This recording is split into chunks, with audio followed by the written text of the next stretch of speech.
ये चीज़ें एहतियात इसमें बरतें।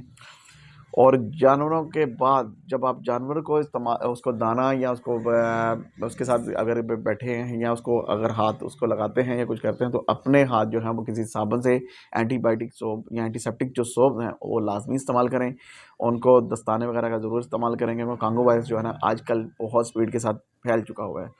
और कराची में अभी तक जो है ना वो एक बात जो है ना वो देखने को मिल चुकी हुई है। तो इसलिए WHO तो अदारे ने जो है वो इसको काफ़ी सख्ती कर दी हुई है, काफ़ी इसकी ताकीद की है कि स्प्रे करवाई जाए, और घर में भी आपको ये जो स्प्रे है ना वो लाजमी इस्तेमाल करने चाहिए। बात आ जाती है कि ऐसी सिचुएशन में कि सेल्फ मेडिकेशन कितनी अहमियत रखती है। सेल्फ मेडिकेशन देखें, यहाँ पे मैं बात अपनी अक्सर कई वीडियो में ये बात कर चुका हूँ, सेल्फ मेडिकेशन जो है ना उससे अवॉइड करें। बहुत सारी बीमारियाँ ऐसी होती हैं जहाँ पे तो समझ आती है कि बंदा सेल्फ मेडिकेशन करके तो बंदा उसमें अब जो है खुद का ट्रीटमेंट जो है घर में कर सकता है, लेकिन नहीं, सेल्फ मेडिकेशन